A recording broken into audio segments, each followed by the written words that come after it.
En el nombre del Padre, y del Hijo, y del Espíritu Santo. Amén. Invocamos al Espíritu Santo. Lo hacemos con el himno en las estrofas 1, 6 y 7.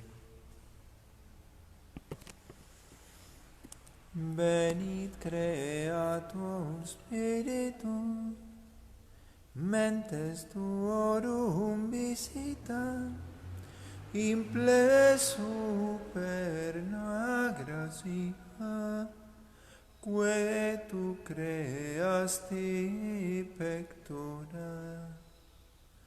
Per te giamus da Pater, noscamus atque Filium, teque utriusque Spiritum, credamus omni tempore. Deo Patris et gloria, et Filio quia mortuis, surrexit ac Paraclito, in seculorum secula. Amén.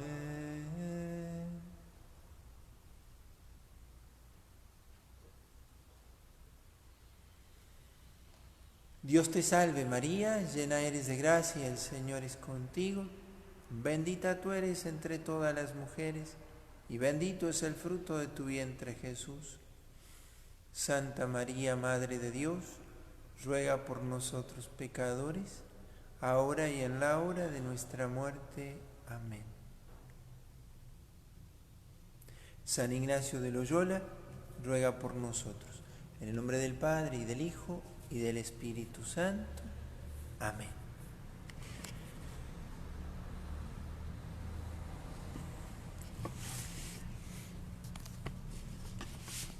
Continuando este día con las contemplaciones de vida pública, seguimos así como exponiéndonos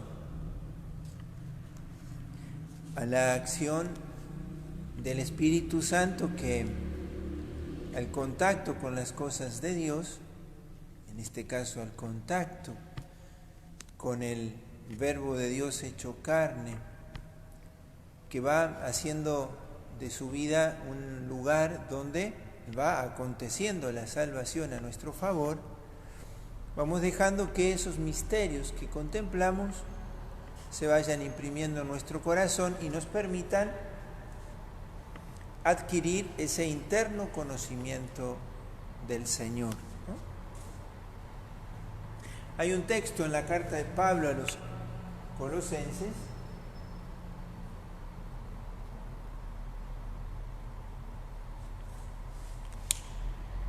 Colosenses 2 y 3, que lo puse en alguno de los ejercicios, que nos permite a nosotros fundar esta etapa de los ejercicios, que es contemplar la vida pública. Yo ahora les voy a dar, que van a ver aquí, 2 números, pero San Ignacio, con su método de orar, método de ejercicio, podríamos contemplar cada escena. Y de hecho, que yo les recomiendo mucho, que este modo de orar, a quienes le ayuden, este esquema de oración, el ver, oír y mirar como si presente me hallase, ver los personajes, oír lo que dicen, mirar lo que hacen, uno podría hacer este modo de orar con el Evangelio de cada domingo. Cada domingo yo podría tomarme una hora de oración, de contemplación, y dejar que lo que la Iglesia me sirve como alimento en el Evangelio dominical sea en verdad para mí una ocasión de contemplación. Para esto, dice San Pablo, que en Cristo están escondidos todos los tesoros de la sabiduría y de la ciencia. Si uno le preguntara a un cristiano, ¿qué es lo necesario saber para salvarse? Si ustedes tendrían que hacer una lista de lo que uno debería saber para salvarse. ¿Qué es lo que deberíamos saber? Háganse el ejercicio. A veces nosotros buscamos en demasiados libros cosas que no nos son tan necesarias saber. A veces queremos saber más por gula espiritual que por una necesidad de salvación. ¿Qué es necesario saber? Y San Juan, el evangelista, dice una sola, pero la veremos en otro momento. Pero quiero que ustedes hagan este ejercicio. Para San Juan solo una. San Pablo dice, en Cristo están escondidos todos los tesoros de la sabiduría y de la ciencia. Y entonces, si en Él están escondidos todos los tesoros, Él es el tesoro por el cual vale vender todo lo otro para comprar el campo y encontrarlo y tenerlo. Él es la perla por la que vale la pena vender todo lo demás y quedarse con Él. Y así es como Ignacio nos hizo meditar 2 banderas, 3 binarios. Vale la pena, el Señor vale esto, ¿no? En Él están escondidos todos los tesoros de la sabiduría y de la ciencia. Cosa que para nosotros nos es muy importante siempre recordarlo, ¿sí? Pero es lo que está fundando nuestro camino ahora. Nosotros ahora estamos contemplando la vida pública de Jesús. Vamos a tomar por lo menos esta vida pública, esta escena que yo les voy a proponer ahora. Pero es bueno que nosotros las cosas que vamos haciendo las vayamos como enmarcando y no simplemente asumirlas porque, bueno, se me dicen que las tengo que hacer o porque hacen parte a un método. Si bien hacen parte a un método, hacen más bien parte a algo que la Iglesia me ofrece a mí. Y no es que sea absolutamente necesario el método. Es necesario lo que aquí se me ofrece y para lo cual sirve el método. En este caso, los ejercicios espirituales. Y es el interno conocimiento del Señor para que yo en verdad me salve. Pablo dice, ¿para qué Dios se ha revelado y se revela? Para que el hombre conozca la verdad y se salve. Entonces, nosotros vamos a sumergirnos ahora en la vida pública de Jesús. Contemplábamos esta mañana, anoche, la vida oculta. Todo es parte de esto mismo. En Cristo están escondidos los tesoros de la sabiduría y de la ciencia. Entonces, seguimos con el esquema de oración preparatoria. La composición del lugar es según el punto que yo voy a elegir para contemplar. Yo aquí les voy a proponer en los ejercicios estos 2. ¿Por qué pongo estos 2? Porque son 2 escenas que conforman este pasaje de Mateo. ¿Sí? Aquí Jesús multiplica el pan y aquí camina sobre el agua. Pero la escena que ofrece Mateo acá, San Ignacio, está contemplada en estos 2, en este pasaje del Evangelio de Mateo. Por eso me parece más fácil que uno, tomando la Sagrada Escritura,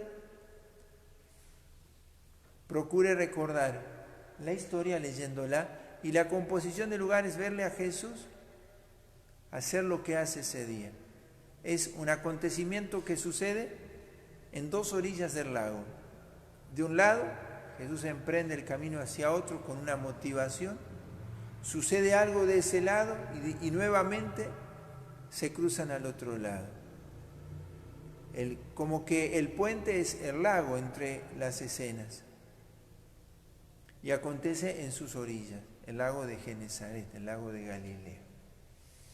La petición esta, pero recordando lo que les acabo de decir, que Cristo es lo que hemos de conocer.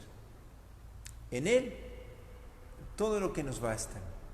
Ahora, ¿qué es de la vida del hombre que no conoce a Cristo? ¿Qué es la vida del cristiano que dice creer en Dios y no conoce a Jesucristo? Con el concepto de conocer que dice San Juan. que es lo que yo les estoy diciendo, a ver si ustedes se animarían a escribir qué es necesario conocer para salvarme. ¿Sí? ¿Qué es lo que Cristo me quiere dar a conocer, develar para salvarme? ¿Qué es lo que a mí no me puede faltar?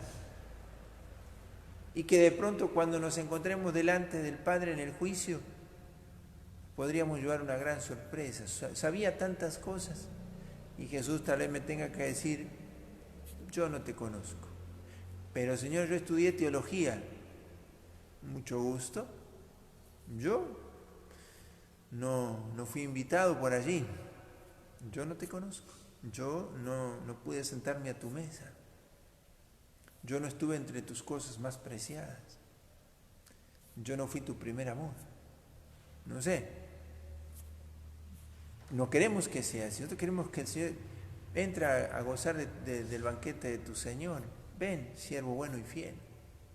Sí, te conozco. Además, como dice por allí un santo, escuché a mi madre, que me ha contado que has hablado mucho de mí, o has hablado mucho de mi madre también, ¿no es cierto?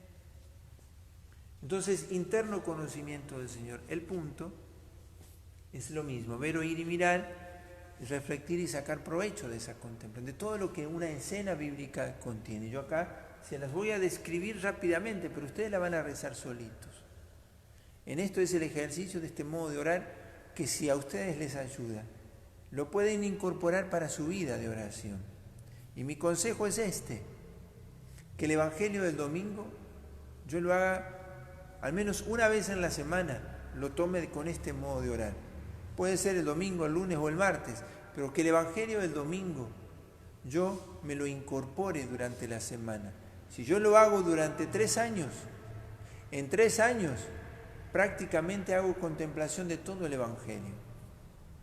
De los 3 ciclos del Evangelio A, B y C, donde se leen los Evangelios sinópticos, y en los tiempos fuertes o en algunos domingos de algunos tiempos de estos ciclos se lee San Juan.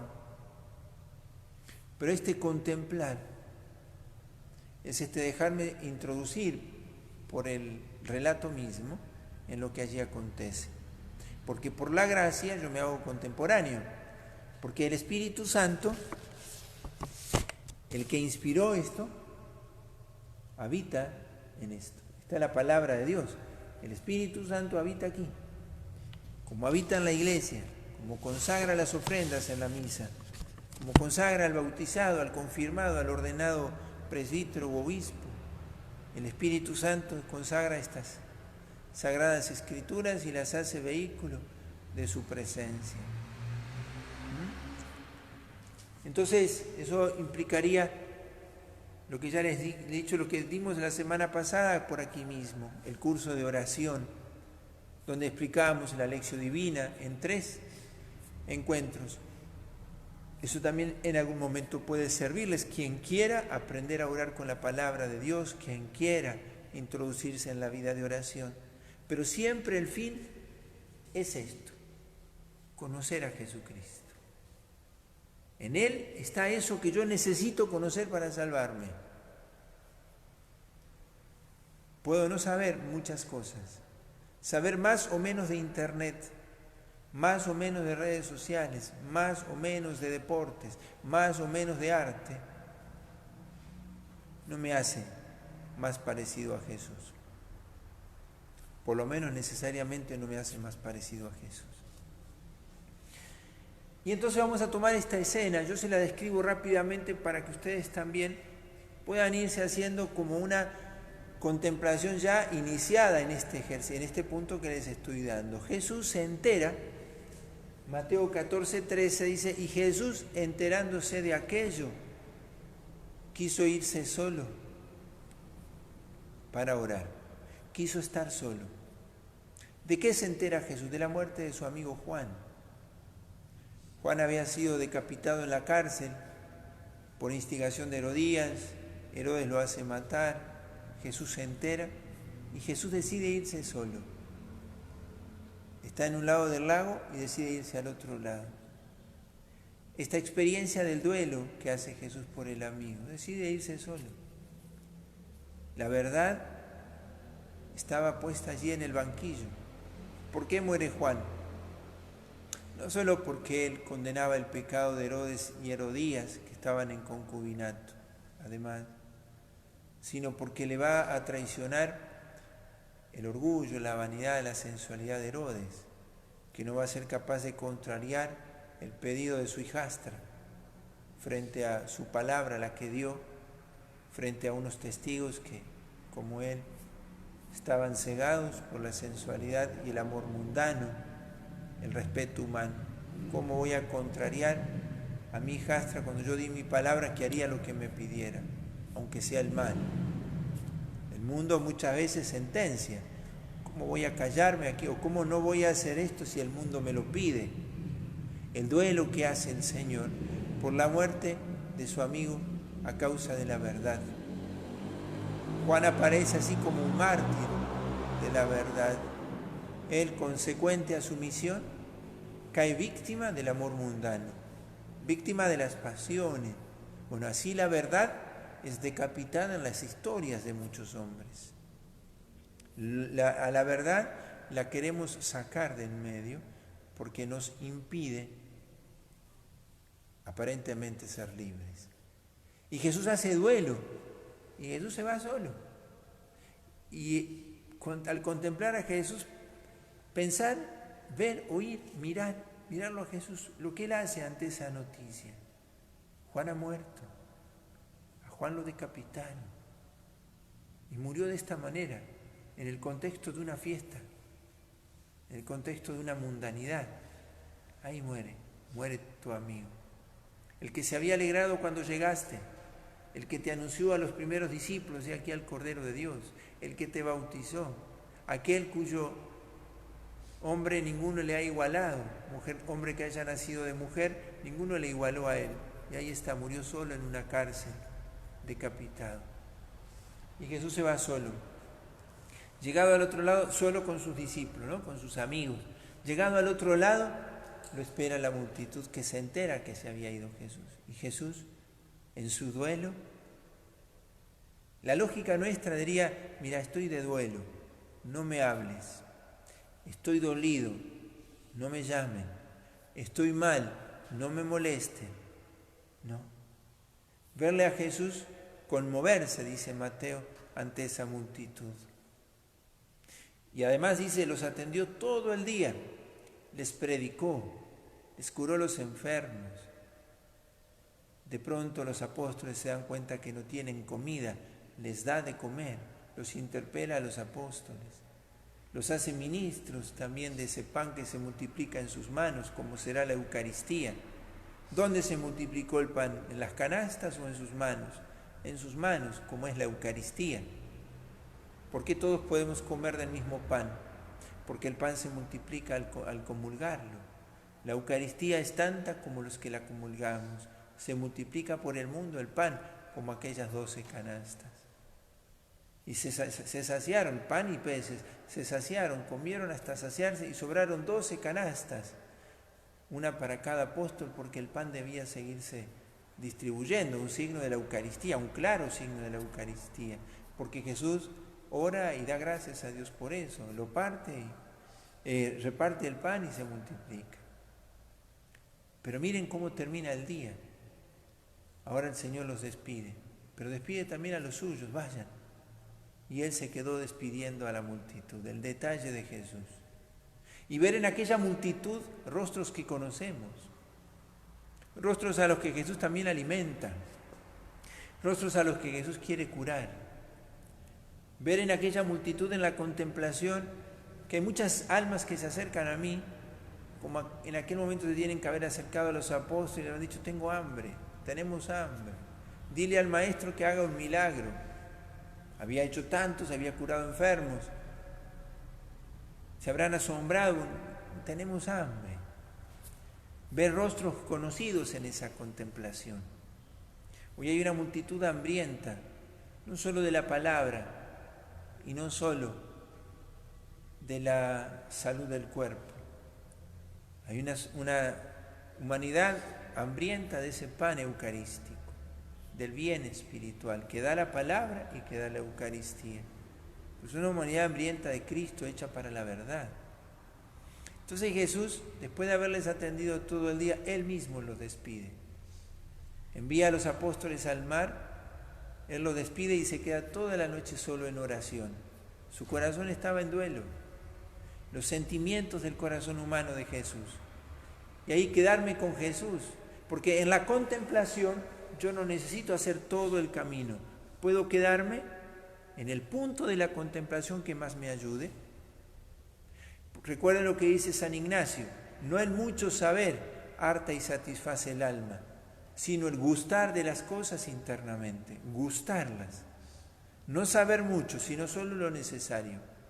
No el mucho saber harta y satisface el alma, sino el gustar de las cosas internamente. Y de pronto en la contemplación quedarme allí donde de pronto algo saboreo, aunque no lo entienda todo, pero me sorprende esto otro, verle a Jesús, sus gestos con los enfermos, su predicación, multiplicación de los panes, despide a la gente, se queda solo, quedarme con Él. Y a la madrugada Jesús va hacia ellos, a los apóstoles, a quienes los mandó a enfrentar una tormenta en el mar, como nos pasa a nosotros en la vida, como le habría de pasar a la iglesia en la historia. Hoy estamos en medio de una tormenta, donde a veces no sabemos cómo vamos a salir de esta tormenta o qué va a pasar cuando la tormenta pase. Y nosotros ahí remando, bregando por avanzar y no avanzamos nada, el viento frena, la tormenta arrecia. ¿Y qué pasa esa madrugada? Se acerca Jesús caminando sobre el agua. Y miren el detalle. Los apóstoles lo ven y ¿qué dicen? Ahí está el que multiplicó panes, curó enfermos, el que predicó con autoridad. No, es un fantasma. En la prueba olvidamos que Dios estuvo y que Dios está. Cuando viene la desolación, cuando nos cuesta rezar, cuando no tenemos ganas de hacerlo, cuando nos viene la prueba, cuando hay fracasos, enseguida viene la tristeza, el resentimiento, el olvido de Dios, ya Dios no me escucha, ya no sé rezar, todos los pensamientos negativos. Y en vez de, con paciencia, sostener el timón, sabiendo que el Señor viene a mi encuentro siempre, olvido. Y los auxilios del Señor los considero como estos días hemos dicho, cuando te sientas sin gusto de orar, distraído, no puedas contemplar, meditar, no pienses que no estás haciendo lo que tienes que hacer. Haz lo que tienes que hacer y lo otro hay que dejárselo a Dios. Porque nosotros nos sentiríamos muy complacidos de que todas las cosas sucedieran como esperamos. ¿Y por qué Dios no lo hace así? Porque nosotros nos envaneceríamos. Nos complaceríamos en que todo lo obtenemos por nuestro esfuerzo. Y a veces hacemos el esfuerzo y no obtenemos nada. No obtenemos lo que queremos. Pero Dios nos está dando lo que necesitamos. Nos forja en la paciencia, en la perseverancia. Sigue invitándonos a confiar en Él cuando hay tormentas. Lo vamos a ver mañana a la noche. Cristo entra en la tormenta. Y en medio de la tormenta es el grito que Él exhala de su corazón: Padre, Abba. Y a nosotros no nos sale tan fácil esperar en Dios cuando todo está oscuro. Como los apóstoles decimos, es un fantasma, Dios no está. Entonces era mentira que Dios estaba, que Dios podía, Él era omnipotente y lo podía todo. Y a veces es larga la prueba en nuestra vida, a veces la oscuridad, la desolación de la que hemos hablado, a veces no es solo un día, a veces es un proceso. Pero si yo hago todo lo que tengo que hacer, ¿por qué Dios me sigue dejando en desolación? Porque Dios es el que te ha tomado sobre sus brazos y caminas en sus brazos. ¿No lo ves? Dios quiere que experimentes cuánto puedes sin Él y que como con Él, aún en medio de la tormenta, puedes andar. Cañadas oscuras del Salmo 22. El buen pastor me conduce por cañadas oscuras. ¿Y cómo camino? Agarrado de su bastón. Yo no veo qué hay adelante, lo ve el que está más arriba. ¿Qué hay detrás? Aguas frescas y pastos verdes. Bueno, eso es lo que pasa aquí. Y yo me puedo quedar mirando esto y de pronto ver que Jesús les dice: soy yo. Este Jesús que necesita volverme a decir: soy yo. En eso está esa delicadeza de Jesús. Porque Jesús no les reprende porque no lo conozcan. ¿Qué hace Jesús simplemente? Soy yo. Esa es como la respuesta de Jesús. Yo soy el que soy, yo soy el que está. Ese es el nombre de Dios.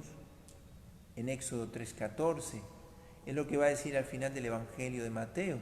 Yo estoy con ustedes hasta el fin del mundo. Yo soy, yo estoy. Y ahí aparece Pedro, que a Jesús le pregunta, ¿no es cierto? ¿Soy yo? Le dice. Y de pronto, que dice, Señor, si eres tú, mándame ir hacia ti. Y de pronto Jesús que se atreve a creer en Pedro. ¿Y de qué manera se atreve a creer en Pedro? En que Jesús le dice, Pedro, vení. ¿Se puede caminar sobre el agua? Lo hemos preguntado estos días, ¿no? ¿Se puede caminar sobre el agua? ¿Y qué diríamos nosotros? ¿Recuerdan que ayer lo decíamos esto? Dios ha creído demasiado en el hombre. Dios ha confiado demasiado en nosotros para invitarnos a veces a caminar sobre el agua. Y uno se da cuenta que no es así. Dios no ha creído O sea, no es que Dios se ha equivocado cuando creyó en nosotros. Y le dice a Pedro, Pedro, ven. Como cuando nos dice a nuestra libertad, vení. ¿Recuerdan lo que decíamos estos días? ¿Qué es lo que queda de nosotros después de nuestro sí? ¿O a quién le pertenece? Le pertenece a Dios. Y de pronto Pedro experimenta que se puede caminar sobre el agua. O en verdad experimenta que se puede creer en Dios. Caminar sobre el agua no es tan difícil. Seguro que es menos difícil que amar. Vencer las leyes de la física, digamos, parece imposible, ¿no es cierto? Pero cuánto más es para el hombre difícil amar con el amor de Dios, porque es mucho más distante eso.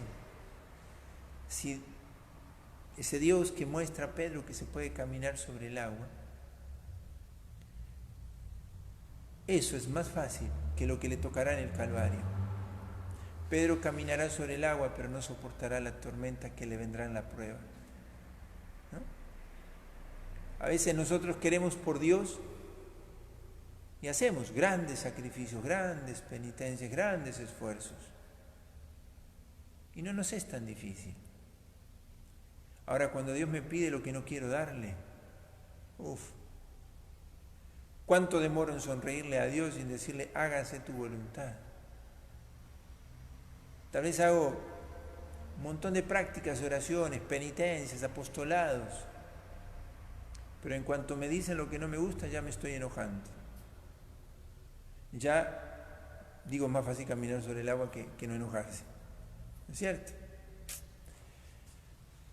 Entonces, este Jesús que a Pedro le anima a creer en él, nos da una gran lección. Me quedo contemplándole a este Pedro que saca los pies de la barca. Y ahí va, camina. Porque creyó que Dios creyera en él. Creyó que Dios le pidiera lo que le pidió. ¿Qué te está pidiendo Dios en este momento? 3 binarios. ¿Qué te está pidiendo? El primer binario, aquel que viendo lo que tiene que dar no lo da. No se preocupa. El segundo, el que acomoda las cosas de tal manera que termina por justificarse en lo que va haciendo y quedarse con las cosas que tiene, porque dice que eso de alguna manera también complace a Dios. Pero Dios le había pedido otras cosas. Y aquel que sí lo da todo. En este momento de los ejercicios no necesariamente se materializa tu entrega. Lo que sí es importante en esta contemplación o en esta segunda semana es elegir la voluntad de Dios. ¿En dónde? No sé, pero elegirla. ¿Qué me va a pedir Dios? No lo sé, pero quiero lo que Él quiere. Porque no es que yo tenga que sumar las cosas que tengo que entregar o tenga que dejar. ¿Le creo a Dios? Bueno, entonces caminarás sobre el agua. ¿No le crees a Dios? No hay.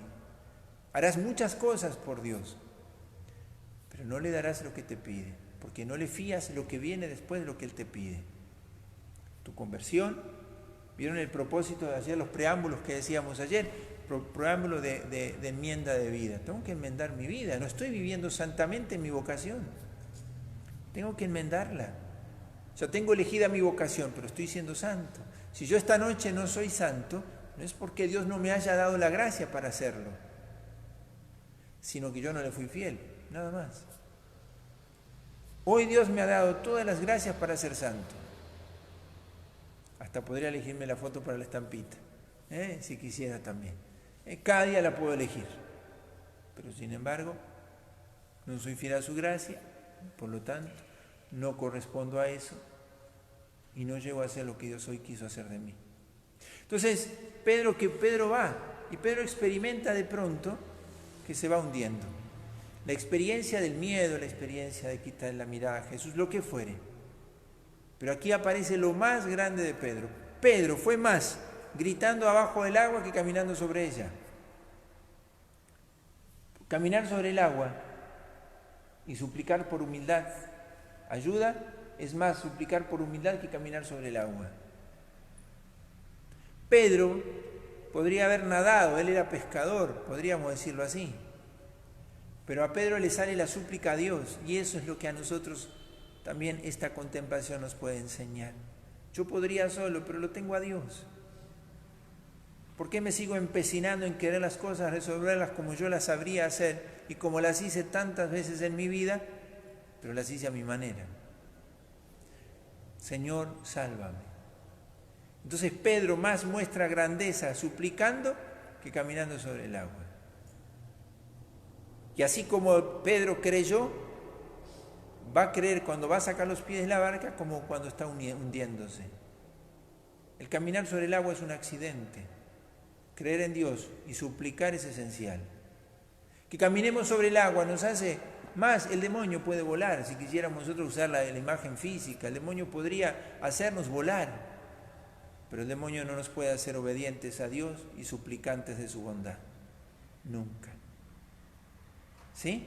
Entonces mire lo que podemos contemplar en esta escena. Creerle a Dios y obedecerle, nunca el demonio lo va a hacer. Y que yo en la caída, en mi hundirme en la miseria, suplicarle a Dios, el demonio nunca lo haría. Ahora, hacerme caminar sobre el agua podría. Y de pronto contemplo esto. Pedro es más Pedro, hundiéndose, caminando sobre el agua.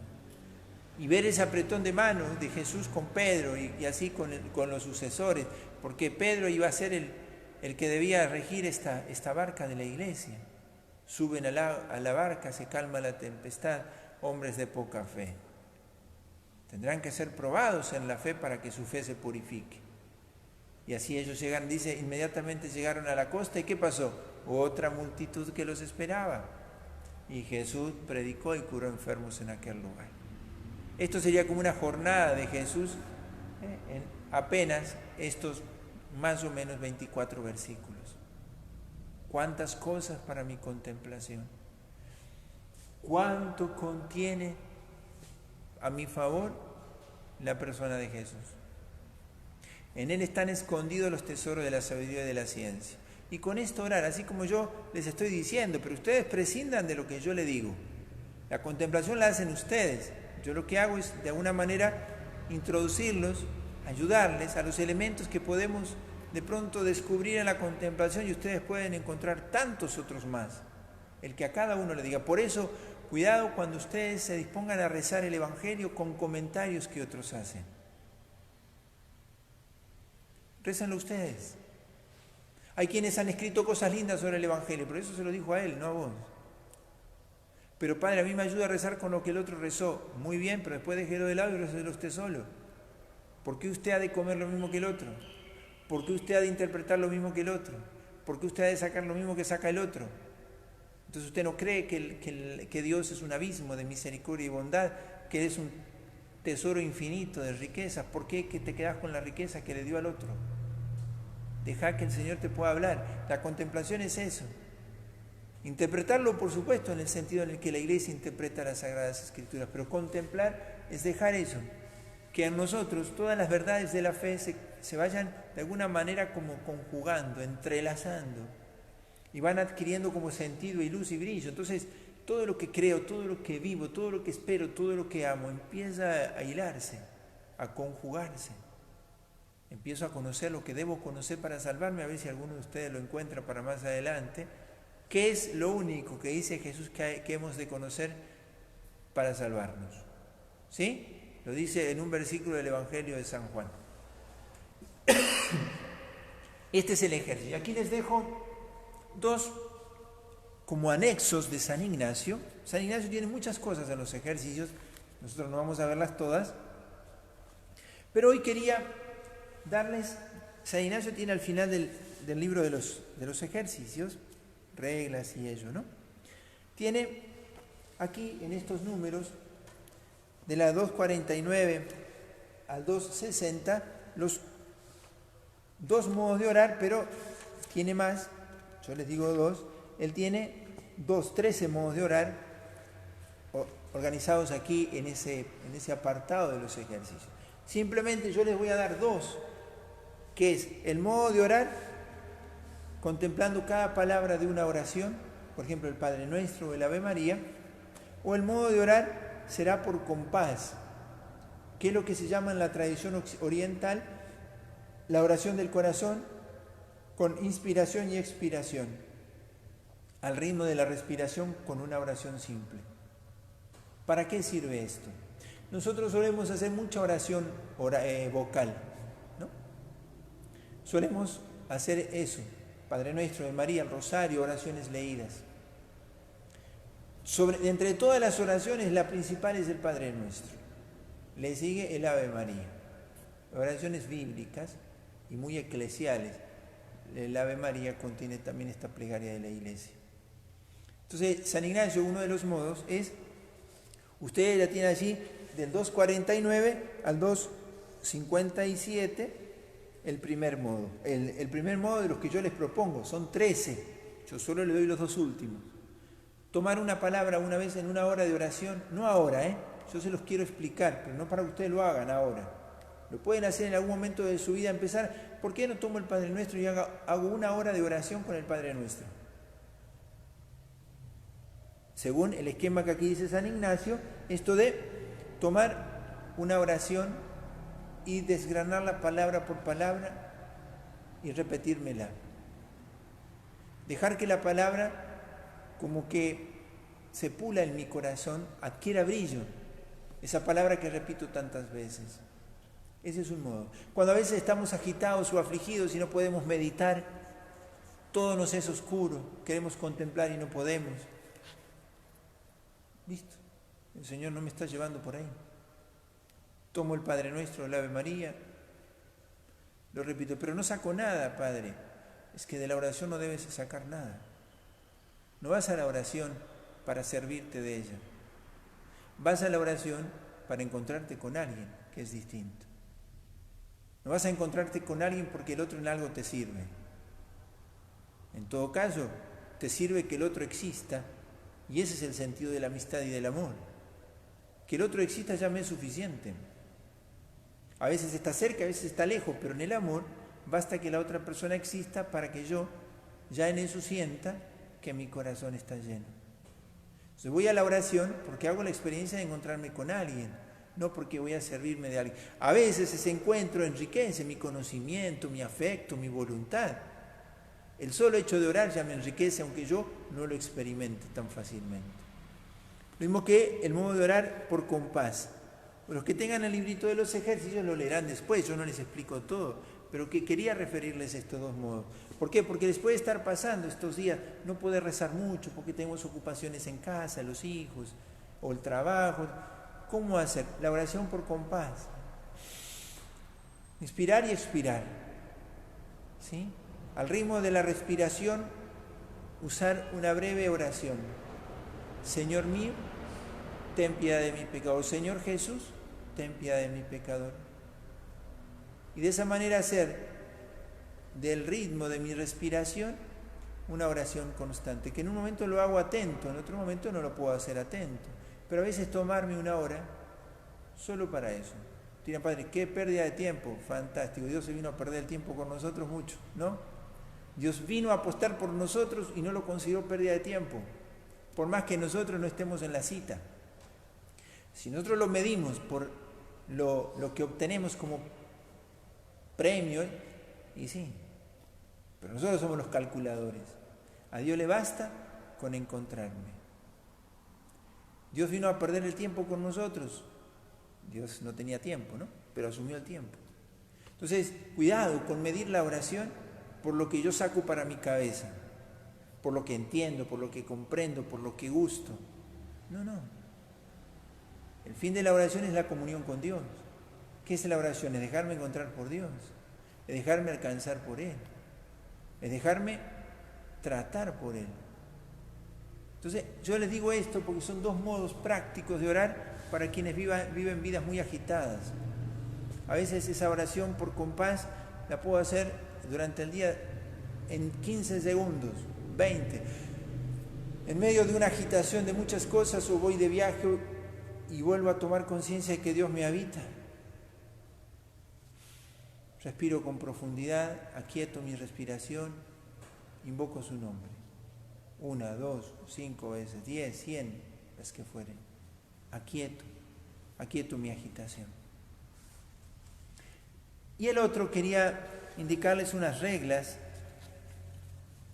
pero no le voy a dar los números porque ustedes lo tienen en el libro de los ejercicios, sino que porque implicaría un rato más, porque Ignacio las da pensando en los ejercicios de mes. Pero yo quiero de las reglas para ordenarse en el comer y para lo que serían las reglas en el ayuno. En este tiempo de Cuaresma y en el tiempo que vivimos de nuestro siglo XXI, que no ha pasado de moda la penitencia, no ha pasado de moda el ayuno, la abstinencia, no ha pasado de moda la ascesis o la mortificación. Pero hay que tener muy claro cuál es la finalidad. ¿Sí? San Ignacio, cuando habla de estas reglas para ordenarse en el comer, pensando en tercera semana, que nosotros vamos a empezar mañana, yo lo doy ahora en el marco esto de la Cuaresma, por eso se los doy. La penitencia, el ayuno, la mortificación, aprenderme a negar a mí mismo, tiene que estar ordenado en esto de identificarme con Cristo, negarme a mí en aquello a lo cual yo siempre o habitualmente me suelo complacer. Tengo ganas, tengo gusto, lo hago. Tengo hambre, como. Tengo ganas de comer, como. Me gusta, lo pruebo. No me pregunto si tengo hambre o no. Me gusta y lo pruebo. Nosotros solemos ingerir muchas cosas, solemos vincularnos con muchas cosas porque nos gustan, porque nos caen bien. ¿Por qué? Porque en ese momento lo puedo adquirir y total, ¿por qué no? Y entonces yo suelo inclinarme hacia las cosas e ingerirlas solo por el hecho de que lo puedo hacer, materialmente hablando. Tengo ganas, tengo gusto, tengo deseo. ¿Eso está mal? No necesariamente. Lo que uno tiene que aprender a darse cuenta es cuánto eso determina después mis opciones espirituales, no mis opciones morales, mis opciones espirituales. Porque puedo yo no estar pecando, no es una falta moral, pero yo puedo estar habituando a mi voluntad a estar inclinada a los afectos de los sentidos, o sea, a las sensaciones que me provocan las cosas sensibles. Si yo no sé moderar el uso de los bienes materiales, y en esto hablo de bienes de comida o de lo que fuere, todo lo que pueda ser concupiscencia de los ojos y de la carne, si yo no lo modero, mi voluntad se va debilitando. Nosotros hoy tenemos una generación frágil en la voluntad. Y eso que somos revoluntaristas, hacemos muchas cosas, pero después, en una pequeña cosita, ya estoy perdiendo la paz y la alegría. Ya estoy, no digo pecando, no llevemos enseguida al plano de la moral, pero también. pero mi voluntad se debilita mucho y es muy inestable. ¿Por qué? Porque vive muy pendiente de las sensaciones y de los placeres que le brindan las criaturas. Entonces, el negarme a mí mismo tiene un sentido positivo, no negativo. Les parece contradictorio. Cuando yo me niego, me afirmo. Cuando yo me digo que no a esto es porque le estoy diciendo que sí a esto. Entonces, la penitencia. ¿Cuál es la afirmación positiva? Es que yo quiero amar con corazón libre. Yo elijo al Señor. Yo quiero que Él sea el motor de mi voluntad. Él sea el amor, la belleza que busque mi voluntad. Entonces, el negarme a mí mismo es una afirmación positiva. ¿Por qué? Porque me niego a mí mismo en lo que a mí puede estar estorbándome o estropeándome mi búsqueda de Dios. El ayuno es un modo. El ayuno de comida, dice acá San Ignacio, pero puede ser el ayuno de otras cosas. Debo aprender a no tomar todo lo que puedo, sino tomar lo que necesito. Y en la comida, a veces un poco menos. Entonces, yo voy a dar una regla, porque esto implicaría explicar algunas otras cosas. Una regla clara en cuanto a lo del ayuno. ¿Está bien hacer ayuno martes y viernes o miércoles y viernes? Acá yo no estoy haciendo ese juicio. El que quiera haga ayuno todos los días. ¿Sí? La Iglesia dice, todos los viernes es día penitencial. ¿Es precepto hacer ayuno? No, excepto miércoles de ceniza y viernes santo. ¿Debo hacer ayuno todos los viernes? Usted se las arregla con el Señor. Es una decisión espiritual, no moral. Tiene su consecuencia en la moral. ¿Por qué? Porque en la relación con Dios yo a veces puedo necesitar hacer ayuno no de comidas, sino hay otras cosas que a mí me quitan la paz y la relación con Dios. No como, pero estoy 3 horas en el celular. Y entonces no es una cuestión moral, es una cuestión espiritual. ¿A qué le invierto mi tiempo? La decisión espiritual define después mis decisiones morales. Porque si yo sé que tengo más apego al celular que a la comida, ¿qué tengo que hacer? ¿Dejar de comer o mirar el celular? Si yo soy consecuente en el fin por el cual yo quiero vivir, mi bien espiritual es que yo mortifique esto. Además puedo ayunar de comida también, pero yo tengo que darme cuenta. Entonces el ayuno, voy a decir de la comida, la virtud está en que yo coma siempre solo lo necesario y algunas veces un poco menos. ¿Sí? Entonces no hay que hacer ayuno los viernes. Yo no dije eso, por las dudas, ¿no es cierto? Advierto supongo que están pensando, no sé. Hay que hacer ayuno. La Iglesia lo manda 2 veces. Lo demás lo recomienda. ¿Haz ayuno los viernes? Sí. ¿Puedo hacer otro ayuno? Haga penitencia, es un viernes penitencial. Ahora, si un día hace ayuno, pero al otro día come un plato de más y no tenía hambre, ¿y para qué le sirvió el ayuno? Para anotar en su cuadernito para la futura canonización, ayunó todos los viernes. Eso no glorifica a Dios. En verdad, todo acto está ordenado a esa opción espiritual que yo hago. Yo quiero ser uno con Cristo. Entonces, necesito ayunar. ¿De qué? Bueno, decida. Pero no está en el orden de hay que ayunar para ser santo. No, eso es una opción moral. Yo quiero ser lo que Dios quiere que yo haga. ¿Y en qué necesito ayunar? Y ahí está. ¿Es bueno ayunar comidas? Sí, porque eso modera mucho los impulsos de la carne, da mayor lucidez, mantiene mucho más ágil, o sea, más disponible nuestra inteligencia, por el mecanismo ordinario, digamos, del cuerpo. Pero además hay vicios que se alimentan por la comida. Yo les pongo un ejemplo. En las fiestas que a veces se hacen, hay que tener mucho cuidado porque la lengua se afloja después de haber comido y bebido. Por eso las fiestas largas por la noche, donde hay comidas y bebidas, es muy frecuente el exceso de la lengua y el exceso de la vista. ¿Por qué? Porque la comida aflojó ese escudo de defensa que uno tiene del cuidado, de la prudencia. Además, los padres del desierto dicen, entrado el sol, bajan nuestras defensas naturales. Hay que recogerse, no hay que exponerse mucho de noche. Pero bueno, la regla es esta. ¿Debes hacer ayuno miércoles de ceniza y viernes santo? Ni lo dudes. Eso es un precepto de la iglesia, ayuno y abstinencia. Debo ayunar todos los viernes, si los quieres hacer, hazlo.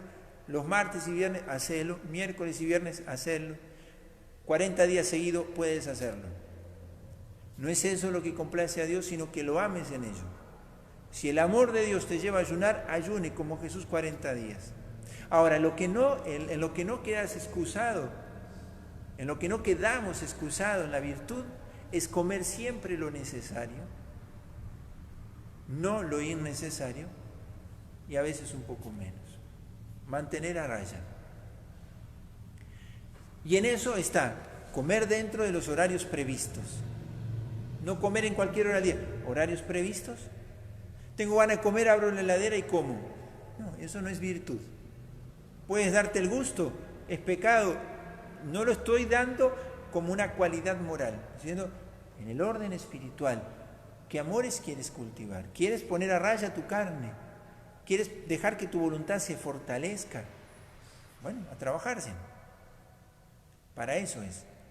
Para que puedas conocer en verdad todo lo que contiene este, digamos así, depósito de sabiduría y de ciencia que es Cristo mismo. Entonces, en el orden de la comida, San Ignacio pone otras cositas. Ustedes lo podrán leer, pero él dice, acabada la comida, y de pronto te diste cuenta que estás no satisfecho, sino sientes que te excediste. Comiste porque tenías gusto en la comida. ¿Sí? Y entonces dice, piensa cómo vas a volver a comportarte aquí. ¿Por qué? Porque cuando te vuelvas a sentar en la mesa, lo que se despierta es el apetito. Pero no el apetito de lo que necesitas, sino de lo que tienes ganas. Piensa y determina. Esto conviene y esto no conviene. No esperes resolverlo cuando se ha despertado el gusto en tu boca, que veas el asado, ¿cierto? O la torta. Cuando lo ves parece que tenés mucho hambre, ¿no es cierto? Bueno, o digamos lo que coman allá lejos en las arepas o esas cosas, ¿no es cierto? Bueno, ¿sí? Bueno, no me equivoco, creo que por ahí estamos todos medio parecidos. Entonces, cuidado con esto, con dejar que yo, después de que suceda, sienta el peso de haberlo hecho mal, que a veces es mucho más soberbia que humildad. Yo tengo que resolverlo. Pongo un ejemplo sonso, esto es lo de la comida. Y entonces, eso lo dice San Ignacio aquí. Esto. Además, pensar esto, ya lo ha dicho en otro contexto. Considere, dice, cómo ve a Cristo nuestro Señor comer con sus apóstoles y cómo bebe. ¿Cómo lo haría Jesús? Eso es lo que dice el principio de San Ignacio. ¿Cómo lo haría Jesús? ¿Cómo estaría en esa fiesta? Bebiendo, comiendo. Se levantaría de la mesa Jesús con la sensación de hartazgo. Y entonces, estas reglas para ordenarse en el comer, ¿cuál es el principio? Vuelvo al comienzo, ¿no? Yo quiero que mi voluntad quede libre para elegir el amor más grande. Yo no la quiero entorpecer, no le quiero entorpecer su elección haciéndola blanda, porque consiento mucho con los apetitos de mi carne. Mantener a raya los impulsos de la carne, mis inclinaciones de la carne, le permiten a mi voluntad ser libre frente a todos esos apetitos que cuando digo, no como esto, no lo como. No me compro esto, no lo compro. No lo necesito, ¿para qué lo quiero? No está barato, lo compro. Compro 2, 3, pero si no lo necesitas. Sí, pero tengo 35 camisetas, voy a comprarme la 36 y necesitas esa. Necesitas, tienes eso en muy buen estado, no, pues ya quiero cambiarlo. Lo necesitas. Es una cuestión espiritual, no moral. Además es moral. Yo no digo que una cosa os digo, es una cuestión de elección de amar. Siempre es una opción moral. No quiero que quede mal esto, pero digo, no es una cuestión de que hay un formulario para ver cómo se obra bien o se obra mal. Es una cuestión de amor, es una cuestión de amistad. Está en el orden del amor primero.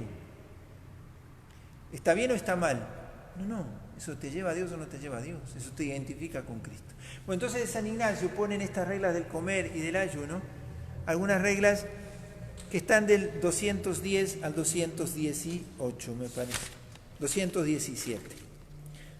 Pero ya les digo, son reglas que merecerían más explicación y no tenemos tanto tiempo ahora, pero por lo menos tenerlo en cuenta, porque estos días hablamos del ayuno, estamos en Cuaresma, ¿sí?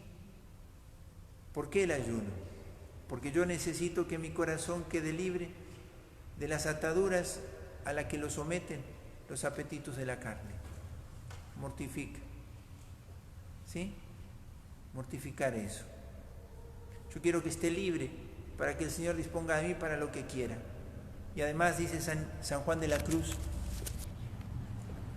que el ayuno en cualquiera de los sentidos te acerca mucho a los pobres.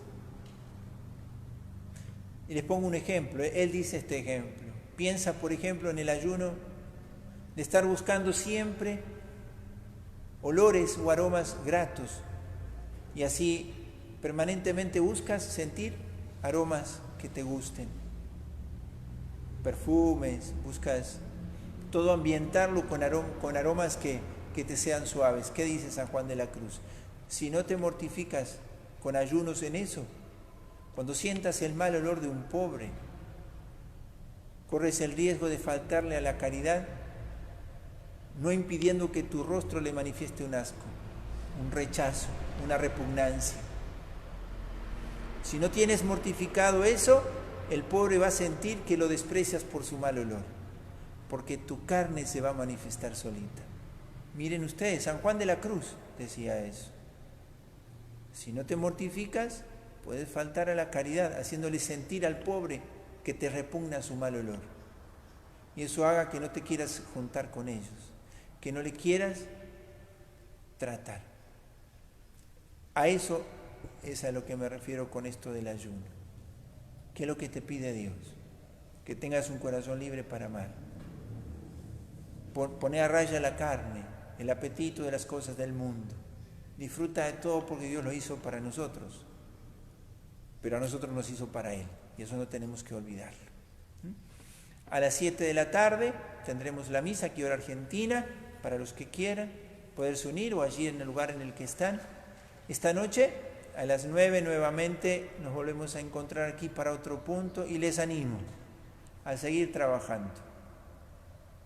Creo que la cuarentena se prolongará en nuestros países, al menos aquí en Sudamérica. No sé cómo es allí en el norte, hay algunos ejercitantes que son de más lejos, del hemisferio norte. Tendremos tiempo para estirar una semanita más cada uno de los ejes. Yo el lunes termino de dar los puntos, pero cada uno podrá seguir haciendo su ejercicio o volver y profundizar lo que necesite profundizar. Vamos a darle gracias al Señor por esto, porque Él nos permite acercarnos a Él desde lejos, diríamos así, pero a través del puente de su palabra llegamos hasta Él y queremos hacer en esta contemplación la experiencia de un día con Él. Le pedimos a la Virgen que compartió tantos días con Él, compartió lo cotidiano, le cocinó, le lavó la ropa, lo escuchó, habló con Él, conoció las ansias de su corazón, los sueños de joven, aquello que Jesús siempre develaba de su corazón, que Él sentía el fuego que le llevaba a ocuparse de las cosas de su Padre. Con cuánta pasión tiene que haber expresado eso. Bueno, que eso se imprima en nuestro corazón. Jesús es uno de nosotros, porque quiere que nosotros seamos uno de su raza.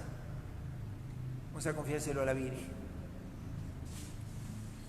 Al corazón benigno de María, ven sin tardar, oh pobre pecador, en su bondad aquel que se confía, perdón y paz alcanza del Señor.